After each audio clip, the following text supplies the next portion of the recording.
La Voz de América presenta. Tanques israelíes entran a Rafah en medio de la condena internacional tras ataques a campos de refugiados. Empiezan las deliberaciones finales en el histórico juicio penal contra el expresidente Donald Trump en Nueva York. Tenemos cobertura especial de las elecciones generales en México. Les contamos qué piden los manifestantes al final de la campaña electoral. Y en Texas, comunidades buscan superar los estragos de las tormentas que mantienen a más de 700,000 residencias sin electricidad.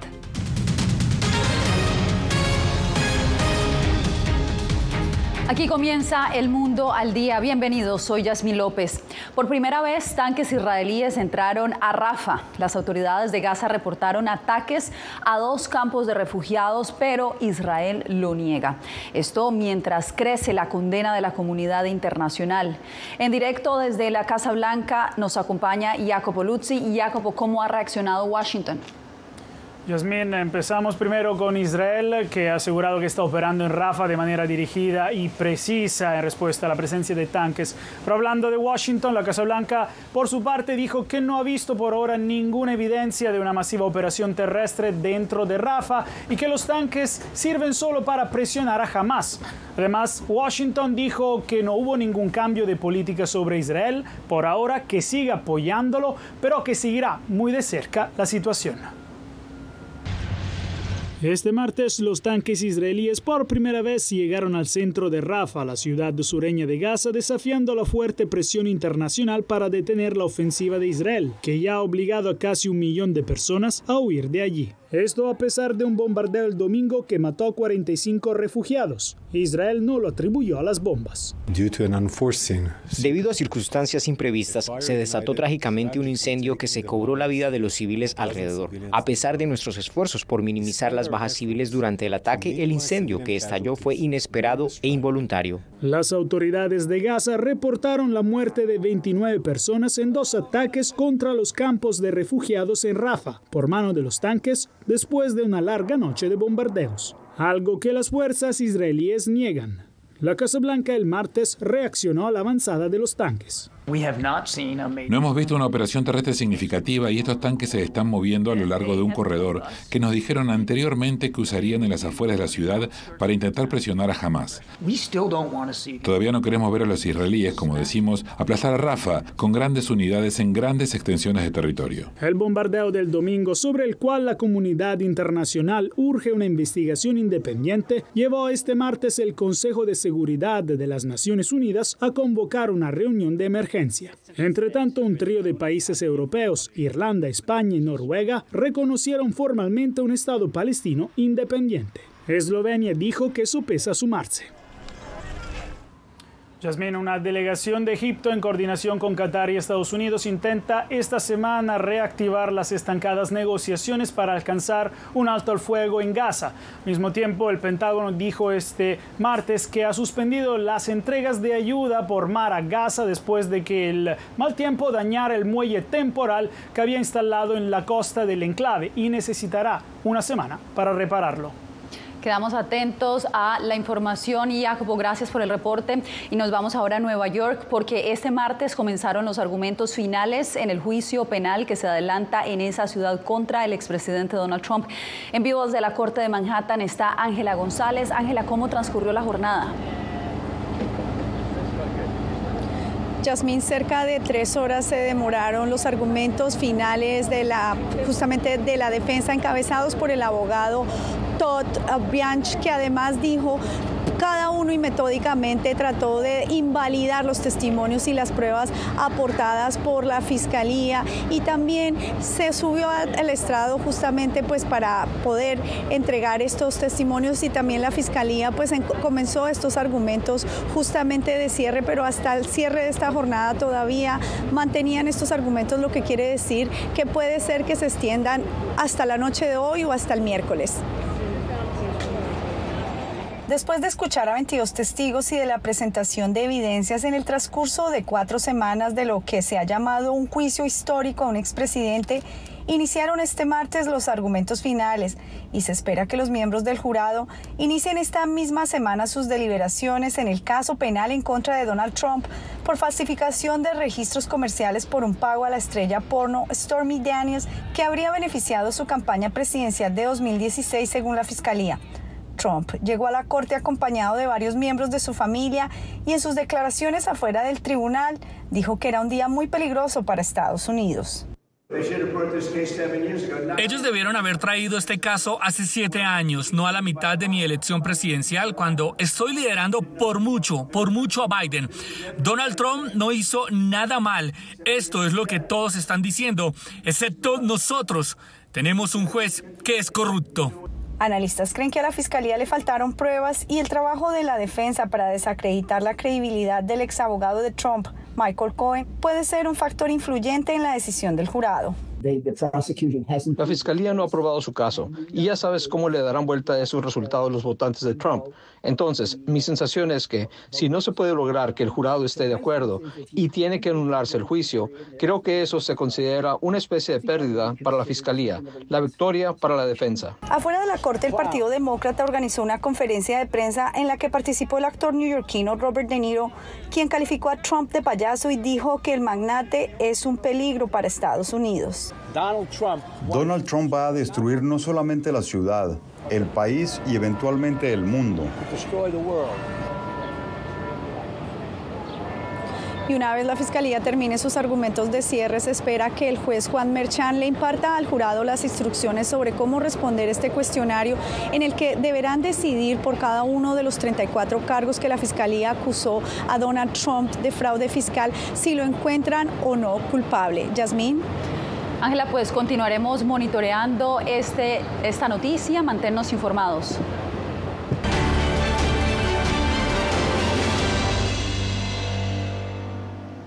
El acceso al aborto es uno de los temas más relevantes para los votantes estadounidenses. Sin importar la afiliación política, el tema se ha convertido en centro de discusión de esta campaña electoral. Salomé Ramírez nos explica en la tercera entrega de la serie de La Voz de América, Voto Dividido en Estados Unidos. En Estados Unidos, 1 de cada 3 mujeres en edad reproductiva vive en un estado con prohibiciones al aborto, un tema que se posiciona como prioridad compartida entre los votantes de cara a las elecciones presidenciales de este año y que divide al país en varias opciones: acceso total, limitado o prohibido. Creo que los derechos reproductivos van a ser importantes en todas partes. Creo que ocupa un lugar muy alto en la agenda. Ocupa un lugar muy alto en la agenda de mis alumnos.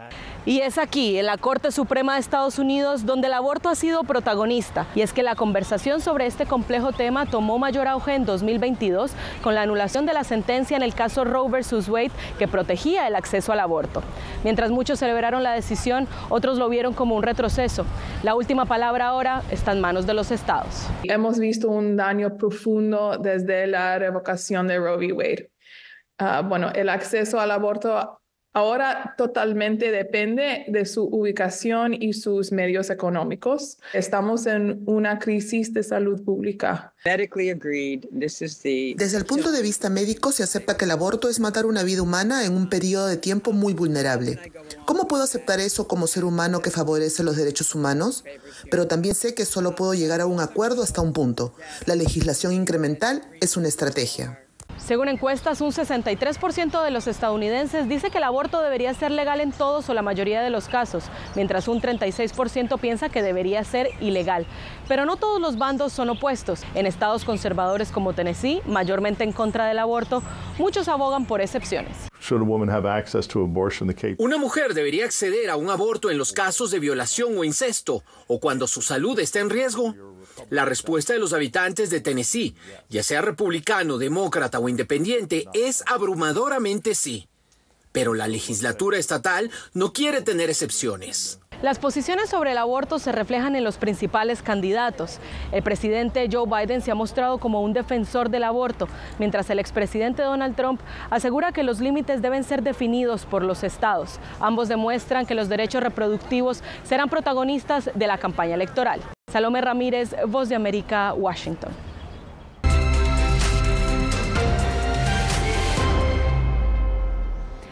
México se prepara para acudir a las urnas este domingo en las elecciones generales que no solo buscan escoger un nuevo presidente, también 628 legisladores, 9 gobernadores y más de 19,000 servidores públicos locales. Tenemos cobertura especial desde Ciudad de México. Allá se encuentran Jorge Agobián y Celia Mendoza. Celia, comienzo contigo. Hemos visto que durante los últimos días han habido varias protestas. ¿Cuáles son esas quejas más frecuentes de los ciudadanos mexicanos? Son varias, Yasmín. Una de ellas se pudo escuchar en las calles de México durante esta jornada y de hecho los miembros de la Coordinadora Nacional de Trabajadores de la Educación de México han puesto campamento aquí para reclamar al presidente Andrés Manuel López Obrador acerca de lo que ellos aseguran son promesas no cumplidas, pero no han sido los únicos. También los familiares de los 43 desaparecidos en Ayotzinapa salieron a las calles y La Voz de América habló con ellos acerca de lo que están pidiendo y qué están resaltando cuando se trata de estas elecciones. Entra en su recta final la contienda electoral en México, donde este 2 de junio se espera que casi 100 millones de votantes acudan a las urnas, entre ellos un gran número de jóvenes nuevos electores, quienes se unieron a la marcha del Comité de Padres de los 43 de Ayotzinapa a 4 meses de que se cumpla una década de la desaparición de los 43 normalistas. Lamentamos, pues, que en esta farsa electoral los candidatos y candidatas a ocupar algún cargo político, el tema de la desaparición forzada ni siquiera figura en su lista. La frustración expresada por Isidoro Vicario, abogado del Centro de Derechos Humanos Tlachinolán, que representa a los padres de los 43 desaparecidos, se la comunicarán al mandatario saliente Andrés Manuel López Obrador, con quien se reunirán el 3 de junio y pone presión sobre los candidatos. Si en verdad hubiera gente que quisiera ayudar al pueblo, a las víctimas como nosotros de desaparecidos, de feminicidios, otra cosa sí sería, pero en realidad nada más aquí lo que se ve es el poder, el que alguien llegue a un lugar más alto que otro. Los cuestionamientos sobre la seguridad en México en este sexenio quedaron en evidencia tras un informe del Registro Nacional que contabiliza casi 100,000 personas desaparecidas, superando gobiernos previos. Hasta que llegó el presidente Andrés Manuel López Obrador y cambió la política de declarar la guerra a construir la paz. Yo propongo una nueva estrategia de seguridad. Se acabaron los abrazos a los delincuentes. Posiciones opuestas, las cuales reflejan las divisiones en esta contienda electoral, donde los miembros del electorado tendrán la posibilidad de evaluar las promesas cumplidas de este gobierno, mantener una sucesión de Morena o darse la vuelta e irse con la oposición. Yasmín. Así lo veremos en los resultados de estos comicios, Celia. Y Jorge, todo parece indicar que el país elegirá a la primera mujer presidenta este domingo. ¿Qué dicen las encuestas? Yasmín, la oficialista Claudia Sheinbaum, apoyada por el actual presidente Andrés Manuel López Obrador, se perfila como la candidata favorita de acuerdo a la mayoría de las encuestas. Teníamos inconvenientes con la conexión de nuestro compañero Jorge Agobián. Quedamos atentos de ese reporte sobre las encuestas en las elecciones que se llevarán a cabo este fin de semana en México. Y ahora pasamos a la fronteriza ciudad de Tijuana, donde autoridades entraron en alerta tras una serie de ataques contra policías locales. Aparentemente, 2 de los uniformados fueron asesinados por haber detenido integrantes de bandas criminales. Vicente Calderón con la información. Silva Herrera, Julio César. Con honores despidieron a Julio César Silva Herrera, jefe del Distrito Centro de la Policía, asesinado en Tijuana. Hoy nos reunimos en un profundo dolor por la pérdida de aquel que arriesgó su vida para proteger la nuestra. Esta frontera entró en alerta en mayo. Por lo que ha acontecido en estos últimos días de agresiones a agentes de la Policía Municipal. Han matado a 3 agentes y dispararon contra otros patrulleros. En 2 incidentes salieron ilesos. La fiscalía detuvo a 7 personas por la emboscada contra Silva Herrera. Informó que se trató de una venganza, pues había arrestado a sicarios. Sabemos que sí pertenecen a un grupo delictivo. No tenemos esa claridad todavía, pero se está trabajando en ello. Los cárteles de Jalisco, Sinaloa y de los Arellano Félix pelean por esta plaza. También rindieron honores a Lenin Salazar Recendis, oficial asesinado días después. El homicidio de un tercer policía tiene otros tintes según las autoridades, aunque seguía en la corporación, no laboraba debido a una larga ausencia por incapacidad médica. ¿Por qué tenemos 300 policías municipales incapacitados sin razón, mientras 2 policías municipales perdieron la vida y son de los mejores policías municipales que teníamos? A finales del año pasado, un robo de droga en el que participaron policías provocó otra serie de asesinatos de agentes. Los investigadores consideran que los ataques contra el jefe Silva y el oficial Recendis son en represalia porque estaban cumpliendo con su deber. Vicente Calderón, Voz de América, Tijuana. Al volver, estragos por el paso de tornados dejan a cientos sin viviendas en el estado de Texas.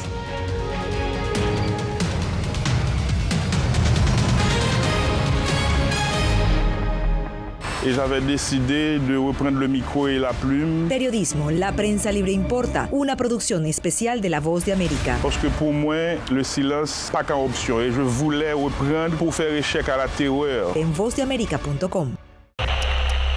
Насправді зараз дуже важко, скажімо так, спрогнозувати, як складеться майбутнє у наших дітей, тому що ми не знаємо, чи просунеться лінія фронту.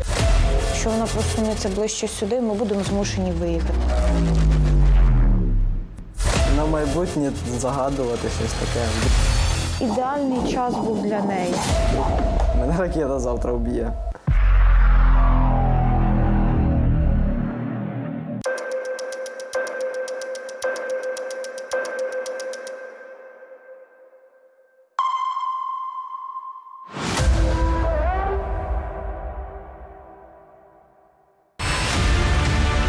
Nosotros no somos ninguna oposición. La prensa no es ninguna oposición. Periodismo, la prensa libre importa. Entonces hay un poco de tema también de amenazas, ¿no? Disponible en vozdeamerica.com. Desde las ciudades más emblemáticas hasta los rincones más remotos del planeta. La Voz de América te trae las noticias más recientes. Con una garantía de credibilidad y balance. Como la mayor radiodifusora de noticias de Estados Unidos a la comunidad internacional, te ofrecemos una perspectiva única sobre la realidad de este país, Latinoamérica y el resto del mundo. Ya sea a través de radio, televisión, web o redes sociales, estamos a tu lado en cada plataforma. A lo largo de mi carrera he recibido muchísimas amenazas de muerte. Periodismo, la prensa libre importa. El rol de los periodistas es ejercer el rol del perro guardián de la democracia. Disponible en vozdeamerica.com.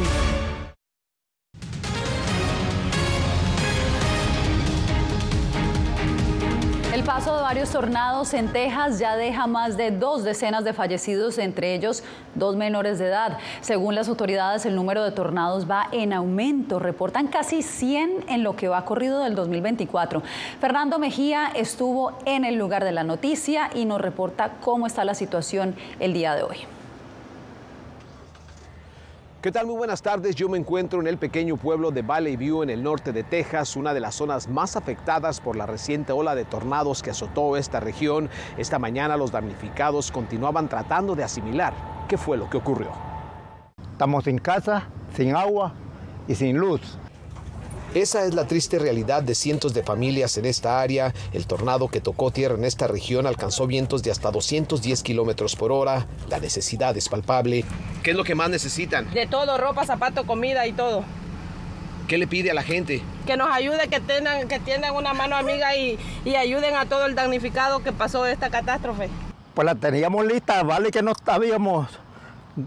estábamos habitándola todavía ella. Esteban Rodríguez dice estar vivo de milagro. Esa mañana él tenía pensado cambiarse a esta casa móvil que quedó destrozada, ubicada en la parte trasera de su propiedad. No lo hizo por falta de tiempo. Pero sí, doy gracias a Dios que estoy alentadito. ¿Y qué sentía? Oh, no, pues se asusta uno porque yo lo había visto en videos en otras partes. Pero en vivo sí estuvo tremendo, sí. ¿Qué sintió? No, afligido. Correcto. Si necesitan que les traigamos de comer, algo más que necesiten. La tragedia ha despertado el sentido de solidaridad entre los mismos residentes, quienes se ayudan entre sí, como este grupo que va de casa en casa para ver qué necesidades existen. Es triste lo que se está viviendo, entonces pues es por humanidad. ¿Y qué es lo que están haciendo? Nosotros ahorita vamos llegando y estamos ofreciendo nuestra ayuda si necesitan que les ayudemos a levantar basura, no sé, aguas, sodas, no sé, lo que sea. Recientemente el gobernador del estado, Greg Abbott, declaró esta zona como una zona de desastre, lo que quiere decir que la ayuda ya está en camino. Le pidió a los damnificados que reportaran sus daños y que también documentaran lo ocurrido en sus propiedades para ver a qué tipo de ayuda son elegibles. Fernando Mejía, Voz de América, Valley View, Texas. Retomamos la conexión en México con nuestro enviado especial Jorge Agobián. Jorge, estábamos hablando de las encuestas, cómo se están perfilando los candidatos o más bien las candidatas, porque al parecer se va a tratar de una presidenta en México. Cuéntanos.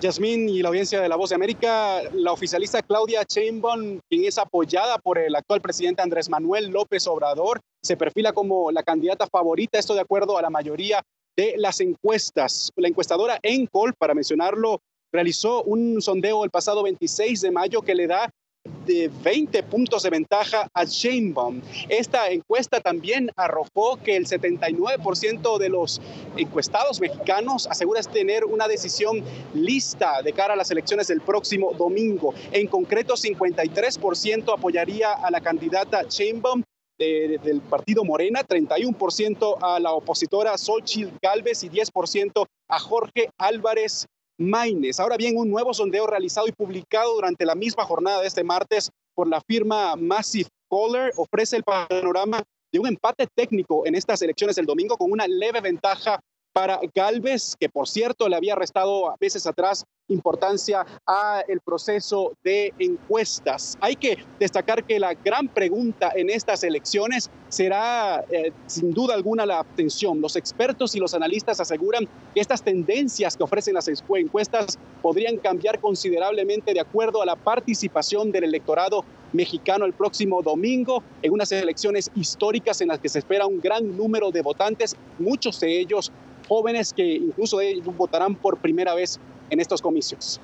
Pues Jorge, te agradezco por tu reporte y quedamos atentos el resto de esta semana de esta cobertura especial de las elecciones de México. Gracias. Bien, y ustedes al volver les contamos sobre la situación sanitaria que está viviendo en este momento Venezuela. Esto y más al regresar.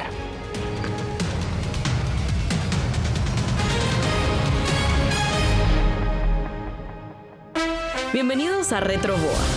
Soy Salomé Ramírez. Soy Mixi Macías y te invitamos a que conversemos de los temas actuales que más te interesan. Acompáñanos en un nuevo programa digital que será tu boleto a un diálogo fresco en el que tu voz será la clave.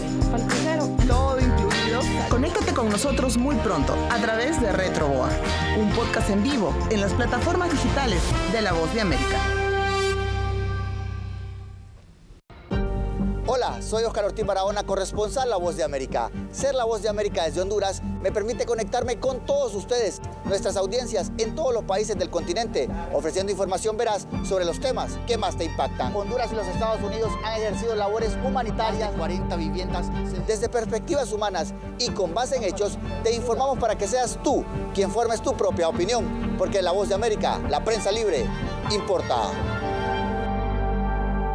Et j'avais décidé de reprendre le micro et la plume. Periodismo, la prensa libre importa, una producción especial de La Voz de América. Parce que pour moi, le silence pas qu'une option et je voulais reprendre pour faire échec à la terreur. En vozdeamerica.com.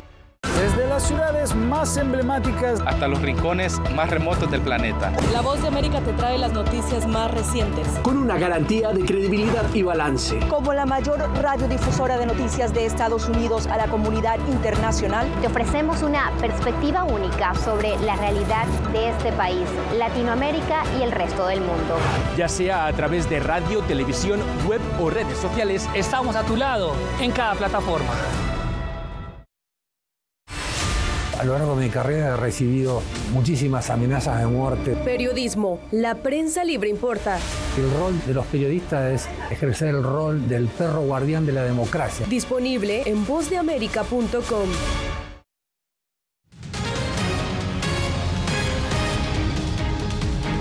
Un nuevo nuevo tipo de perro robot fue presentado por China como parte de unas maniobras militares conjuntas con Camboya. Los androides pesan entre 15 y 50 kilogramos y algunos están equipados con rifles de asalto. Pueden avanzar, retroceder, saltar y agacharse, y también cuentan con un sistema de percepción que les permite identificar rutas para acercarse rápidamente a su objetivo. Los más pesados están diseñados para realizar asaltos armados y según Chen Weis, un miembro de las Fuerzas Armadas chinas, ya hacen parte del equipo de operaciones urbanas en su país. En Venezuela hay preocupación entre la comunidad médica porque casi la mitad de la población menor de 5 años no cuenta con el esquema completo de vacunación. Adriana Núñez Rabascal nos trae el reporte. La sanidad pública venezolana cubre la mayoría de las vacunas recomendadas por la Organización Mundial de la Salud para la población infantil, pero otras deben procurarse en la red privada. Como la neumococo y esas son pagas, esas salen más caras. ¿Cuánto cuesta?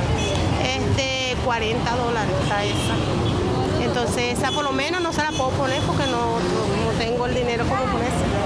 ¿Y te preocupa? Claro que me preocupa porque ella le ha dado mucho virus. Al no tener cómo pagar por esas dosis, la salud de cientos de niños se hace vulnerable. Al menos 3-4 años que no tenemos vacuna de rotavirus. Probablemente vienen para finales de año, eso es lo que dice el ministerio, no lo sabemos, estamos como a la expectativa. Faltaría neumococo, una vacuna súper importante porque los niños menores de 5 años se enferman, se mueren, se complican con neumonías por neumococo. Venezuela recibió la certificación el año pasado de país libre de sarampión por la Organización Panamericana de la Salud. Pero especialistas temen que esta y otras enfermedades puedan reaparecer porque, según sus cálculos, casi la mitad de los niños menores de 5 años no tienen todas las vacunas que necesitan. Si tenemos menos de 90%, cualquier enfermedad que llegue al país puede hacer un brote, puede ser una epidemia. El gobierno, por su parte, asegura haber habilitado en abril 4.500 puntos de vacunación en ambulatorios públicos y en escuelas para garantizar el acceso a la mayor parte de las familias. Adriana Núñez Rabascal, Voz de América, Caracas. Hacemos una breve pausa, pero usted no se mueva, regresamos con más. Soy Eugenia Sagastume, corresponsal de La Voz de América en Guatemala. En el epicentro de los grandes retos, los sucesos locales desde mi país impactan a todas las naciones de la región. Con diversidad de perspectivas, acercamos a nuestras audiencias a situaciones tan complejas como la masiva migración, el crimen organizado transnacional y la situación política y social de Guatemala. En un lenguaje simple, con precisión, te conectamos con la realidad de todo el hemisferio, porque en La Voz de América, la prensa libre importa. Desde las ciudades más emblemáticas hasta los rincones más remotos del planeta. La Voz de América te trae las noticias más recientes. Con una garantía de credibilidad y balance. Como la mayor radiodifusora de noticias de Estados Unidos a la comunidad internacional, te ofrecemos una perspectiva única sobre la realidad de este país, Latinoamérica y el resto del mundo. Ya sea a través de radio, televisión, web o redes sociales, estamos a tu lado en cada plataforma. Siento miedo de ejercer periodismo. Periodismo. La prensa libre importa. Una coproducción de La Voz de América y Teleamazonas. Siento miedo de decir que soy periodista. Disponible en vozdeamerica.com. Una madre rusa busca desesperadamente a su hijo desaparecido en territorio ucraniano durante la guerra. Las autoridades militares y el presidente de su país no han respondido a sus reclamos. ¿Su última esperanza? Ir a Ucrania y encontrarlo ella misma. Mam, все будет хорошо, я тебя люблю. La búsqueda de Olga. Все будет хорошо. Давай. Disponible en todas las plataformas de La Voz de América. ¿Hay un dicho sobre Chile? Periodismo. La prensa libre importa. Una coproducción de La Voz de América y Mega Noticias. En Chile hay libertad de expresión, pero que no hay donde expresarla. Disponible en vozdeamerica.com.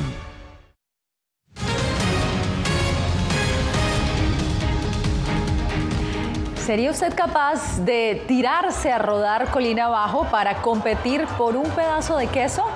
Pues eso es lo que hacen cada año los amantes de los lácteos en el sureste de Inglaterra, en la carrera anual de queso rodante que este lunes celebró su edición del 2024.